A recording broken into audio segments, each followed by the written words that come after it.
Welcome back. So, today's class we will continue discussing on the cross coupling reaction, or so to speak the carbon-carbon bond formation reaction. In the last class we have seen the generalized mechanism for the carbon-carbon bond formation reaction. The name reactions, there are plenty of it in this domain, so to speak. Lithium and magnesium as a transmetallation reagent would be called Kumada reaction. Boron as a starting material or organoboron reagent, if it is used for these carbon-carbon bond formation reaction, that is usually called the Shuki reaction. If it is tin, that is Stille reaction. If it is silicon, that is the Hiyama reaction, or if it is as we said zinc, it is Nigisi reaction, right. So, all these reactions are the one which forms the basis for the difficult carbon-carbon bond formation reaction that one would like to achieve. The generalized mechanism that we have discussed, we have incorporated palladium 0 to 2 plus catalytic cycle. Now, as we also discussed that mechanism is not going to be the case for everyone or every metal. Sometimes it is radical reactions, most importantly sometime when we do have the nickel as a catalyst, then we have a radical reaction in place. Today we will see the transmetallation reaction little bit, how transmetallation reaction is occurring. We have discussed the oxidative addition as the first step, then the transmetallation, then the reductive elimination for the process. Today we will just briefly look at the transmetallation process and then start discussing mainly about the Kumada coupling in short. Let us look at the transmetallation process.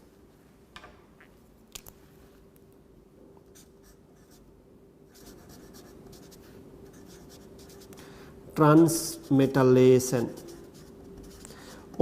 This is often happening via sigma bond metathesis, which is interesting, quite interesting. I would say often via sigma bond metathesis. What you have here is palladium X and the transmetallating reagent or Rm, right, R prime M for example. Sigma bond metathesis usually will give rise to the palladium metathesis, palladium X and R prime. This is the 4 central mechanism or sigma bond metathesis mechanism that would be involved in the transition state, and we have palladium R prime and exchange of partner Xm. Now, substituent effects usually for example oxidative addition, if we are looking at oxidative addition, substitution has a lot of importance in the process. Overall, if you look at if we have an electron rich substituent on organohalide, we have a slower reaction. If we have a sterically bulky substituent in the organohalide reagent, then also we have a very slow reaction. On the other hand, if the leaving group is iodo, that is more facile over bromo than chloro, and the reactivity pattern of the aryl halides are also quite interesting, and their electronic properties would matter a lot during the processes. Let us look at again the properties of organohalide that would be important for these cross coupling reactions. Substituent effect,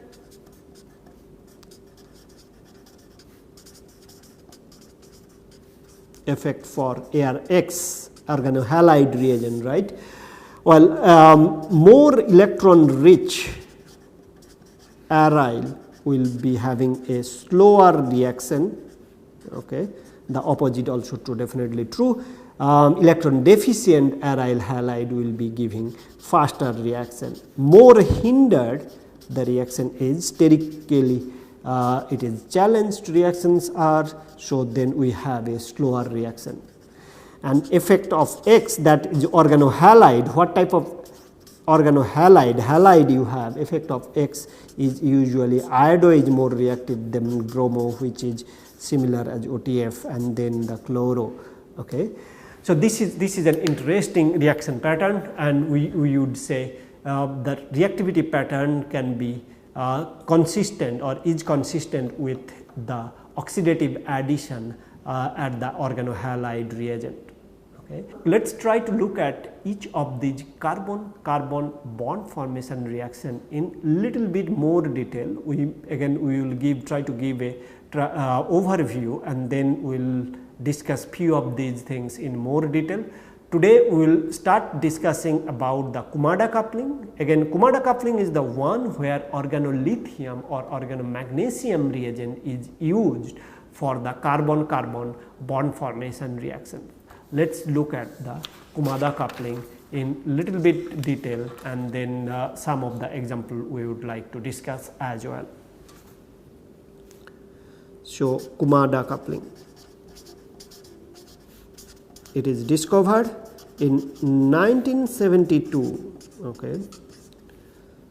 That is one of the golden era, I would say. RX are lithium and or RMGBr, of course, or RMGBr, any of these in presence of palladium catalyst would give you R prime.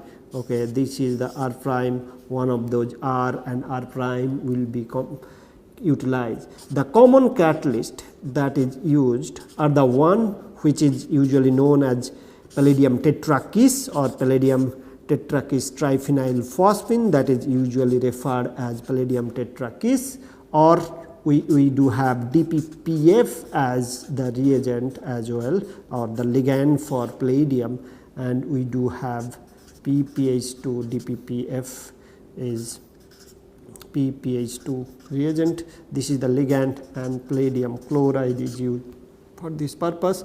Also we can have DPP as the ligand for the palladium, and we do have palladium chloride, these different palladium chloride that can be used for these processes. Now, for the Kumada coupling reaction or for any of these carbon-carbon bond formation reaction, we know that usually although we need a palladium 0 as a catalyst, but we start with palladium 2. That is quite interesting. So, what is usually thought or has been proven by now that initial starting material, although is palladium 2 is generating palladium 0 very rapidly under the reaction condition. So, the real active species is palladium 0 that is undergoing oxidative addition with aryl halide or organohalide reagent, but the starting material is, let us say for example, palladium chloride or palladium acetate, these are palladium 2.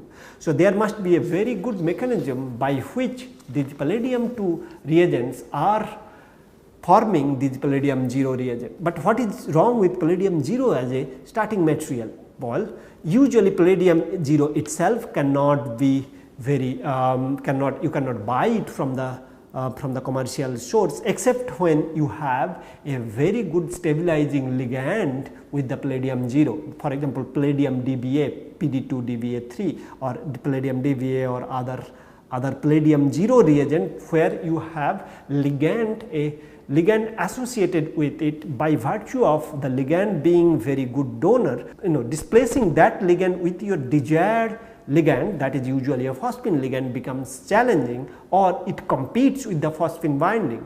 So, therefore, extra ligand you usually do not want to have during your palladium catalysis that can hamper your real catalytic cycle. So, the idea usually that is found to be very general is you start with palladium 2, under the reaction condition in situ it will form palladium 0 rather rapidly. Some cases when it is slow, then there could be a problem, but otherwise palladium 2 to palladium 0 formation happens in presence of often the starting material that you need to use for the carbon-carbon bond formation reactions.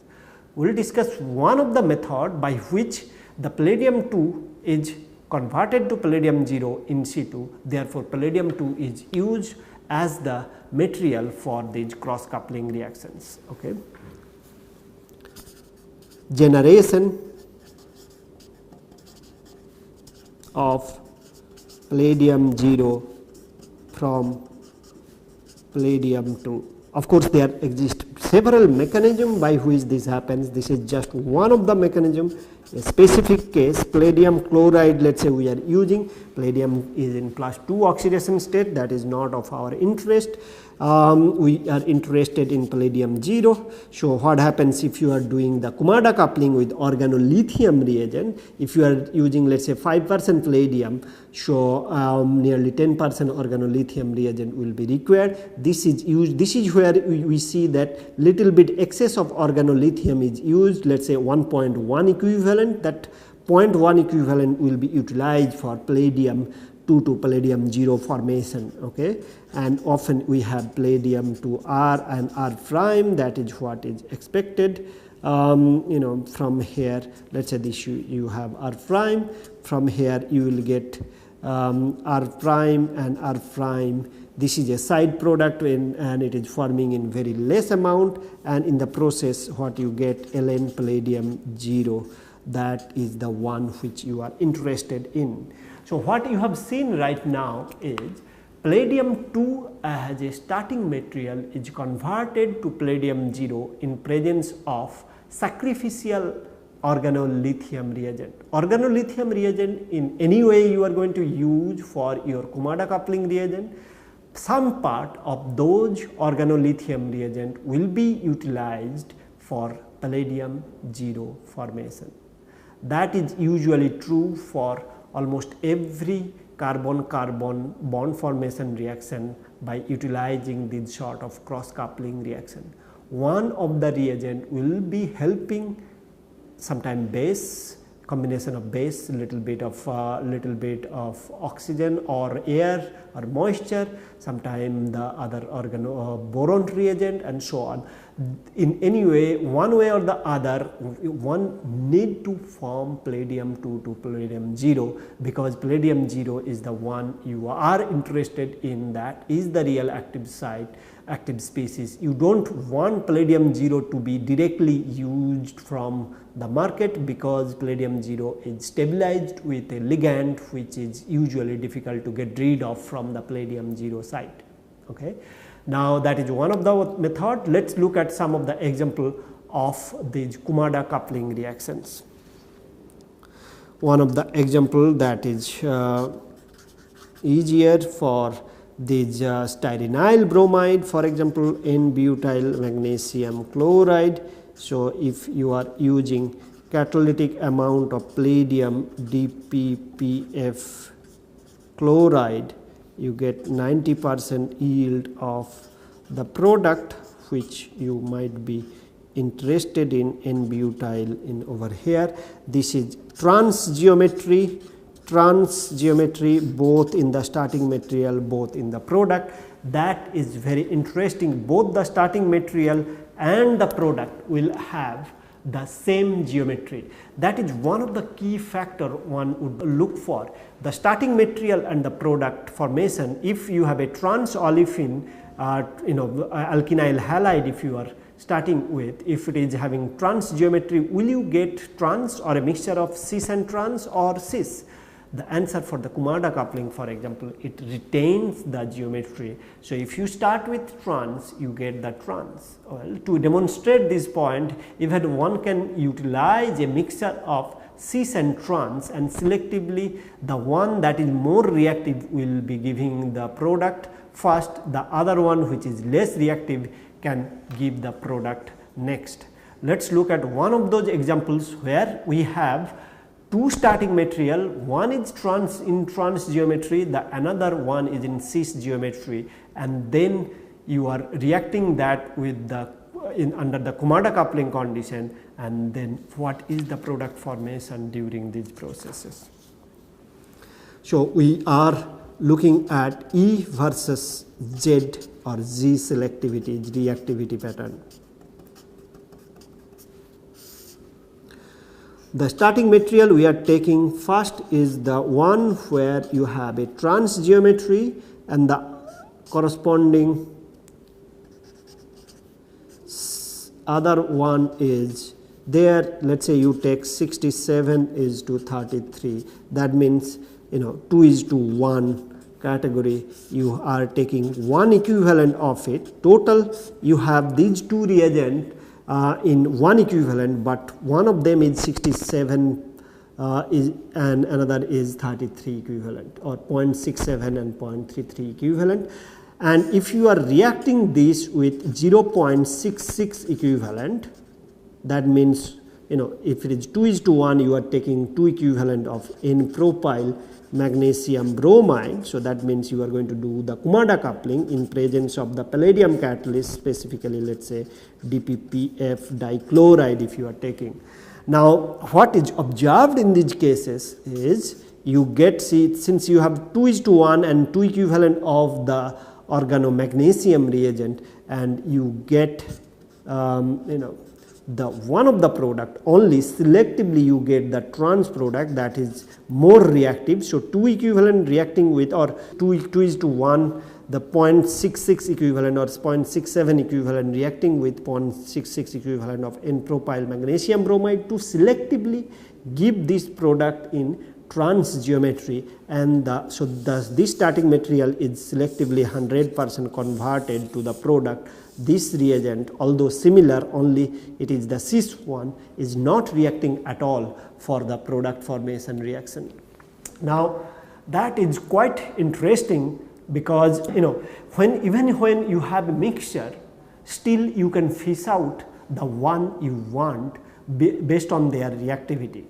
Okay. So the geometry is geometry is retained during the Kumada coupling reactions. It is, although it is a mixture of trans and cis, there is no mixture of product formation as long as you have the controlled delivery of the organomagnesium reagent or Grignard reagent if you are using in a very selected amount. Now this Kumada coupling is very good, right? As you see that it can maintain the stereochemistry. It's a very good approach, but the problem, well, one would expect that you are using organolithium reagent, or you are using the Grignard reagent as the coupling partner. These reagents are very reactive, and they are notoriously reactive towards functional group. So therefore functional group compatibility is an issue. That is the major drawbacks of the Kumada coupling. Although it is a great reaction, but if you have too many functional group, ester, ketone, different other aldehyde and other sensitive cyanide, other sensitive functional group, you could run into danger, because under the reaction condition those functional group can also get affected by this organolithium or magnesium or the Grignard reagent that you are using. So one has to be careful about the Kumada coupling. Okay.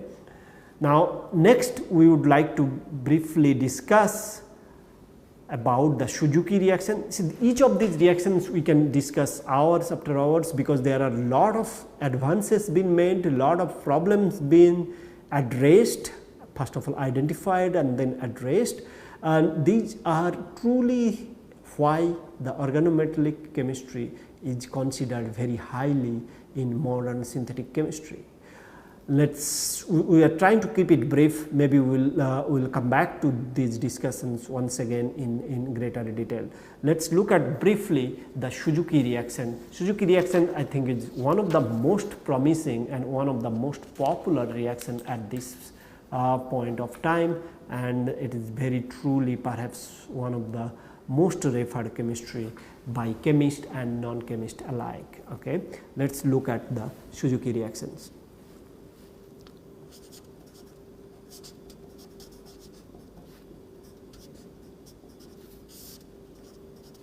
So the reagent what is used, organohalide once again, and organoboron reagent or boron reagent By2.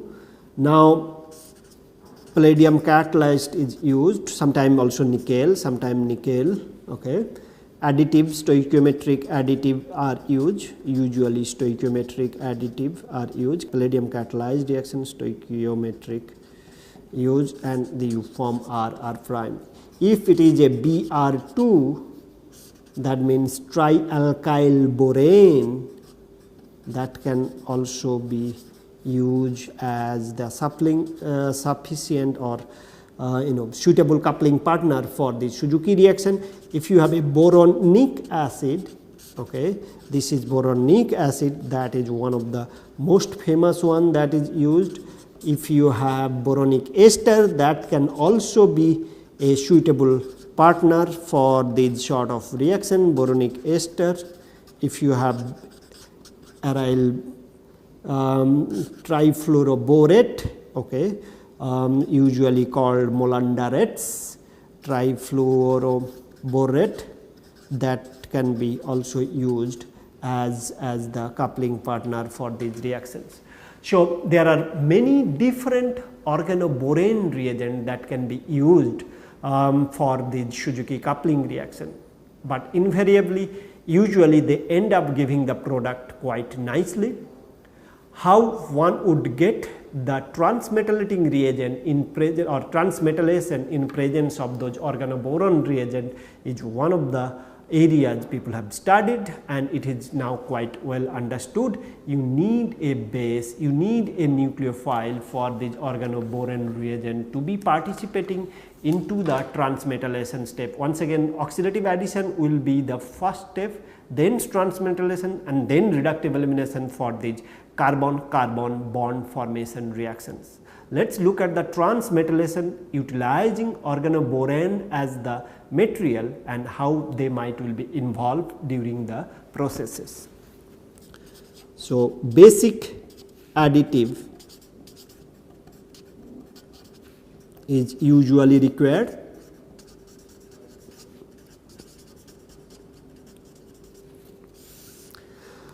The basic additive could be your sodium hydroxide, sodium methoxide, fluoride, etc. These are called usually nucleophile, let us say we can call them, and it is reacting with organoborane reagent, for example organoboronic acid. Organoboronic acid reacting with nucleophile to give RB, this nucleophile hydroxo 2. Overall, this is more reactive in transmetallation. The resultant species becomes more reactive in transmetallation than compared to this organoboronic acid or any organoborane reagent that might be used for the process. Now, that is quite interesting, because boron usually itself is not that much good for transmetallation, but when you have a nucleophile such as base, sodium hydroxide, sodium methoxide, fluoride, anything you want, once you add that, then it becomes a much better transmetallating reagent by which this transmetallation reaction can proceed, and therefore product formation can be viable. What is also important to understand that these reactions are quite useful, not only aryl and aryl coupling, which is usually the case or usually most widely studied, or Shuki reaction where you have, let us say, aryl halide reacting with another aryl boronic acid to give you aryl, that means biaryl fragment. Okay, that is, I think, is quite well understood or quite well explored. The one which are little bit problematic could be the alkynyl halide one, where you have this alkynyl halide reacting quite efficiently for this boronic acid reaction as well, or the Shuki reaction. Let us try to look at one such example where as sp2 carbon, of course, alkynyl halide is reacted with alkynyl boronic acid or boron reagent to give you the carbon-carbon bond formation between the two alkynyl centers. Let us look at the examples.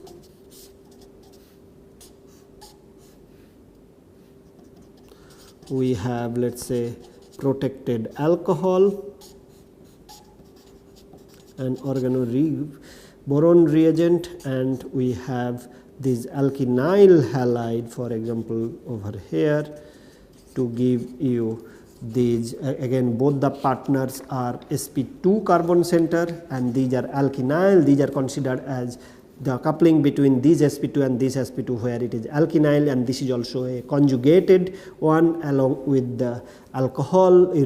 You have allyl alcohol as well, and over here allyl alcohol protected as well. From here on you can get, in presence of palladium tetrakis, you can get the desired product. That is quite amazing, I would say, because the overall the product formation. So this is your new bond, and of course this is E geometry, and this was the Z geometry over here. As from the starting material, the same geometry is retained. Of course the rest of the things can be as it is. Okay.